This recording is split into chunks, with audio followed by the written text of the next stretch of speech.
প্রিয় ষষ্ঠ শ্রেণীর শিক্ষার্থীরা, শুভেচ্ছা নিয়ে আজকে আমি তোমাদের বিজ্ঞান অনুশীলন বইয়ের ষষ্ঠ অধ্যায় আমাদের যারা প্রতিবেশী এর দ্বিতীয় সেশন থেকে বিভিন্ন ছক ও প্রশ্নের সমাধান করে দেব।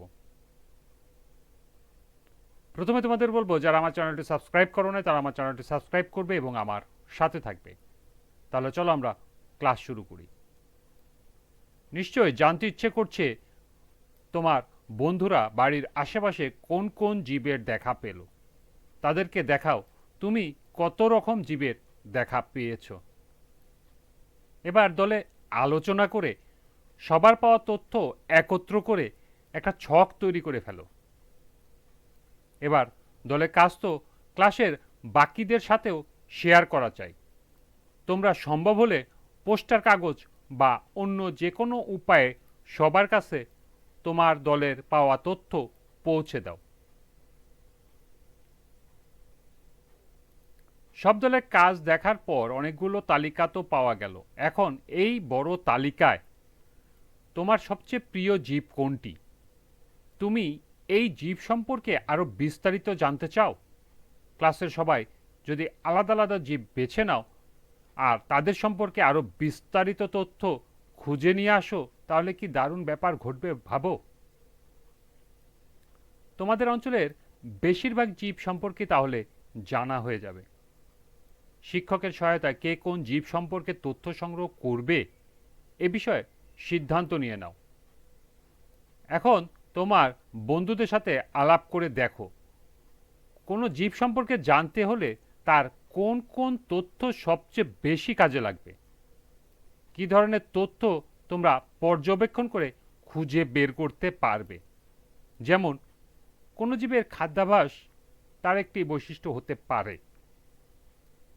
আর কি কি বৈশিষ্ট্য তোমরা দেখবে সবাই আলোচনা করে একটি তালিকা তৈরি করো। এবার 5 বা 7 দিন সময় নাও বেছে নেওয়া জীব সম্পর্কে তথ্য সংগ্রহ করার জন্য। লক্ষ্য করো, এখানে একটি ছক দেওয়া আছে।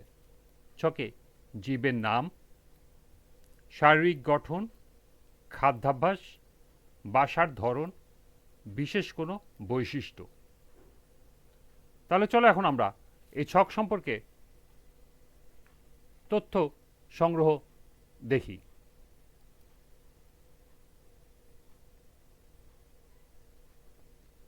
জীবের নাম গরু। শারীরিক গঠন আকারে বড়, লাল, সাদা বা কালো রঙের। খাদ্যাভ্যাস 1 তাজা সবুজ ঘাস, 2 খড়, 3 কুড়া, 4 বিভিন্ন গাছের পাতা, 5 খোল, 6 পানি ইত্যাদি। বাসার ধরন বাঁশ বা কাঠের তৈরি গোয়াল। বিশেষ কোনো বৈশিষ্ট্য, এরা দুধ দেয় যা আমাদের খুবই প্রিয় খাদ্য। এই ছিল এই ছকের তথ্য।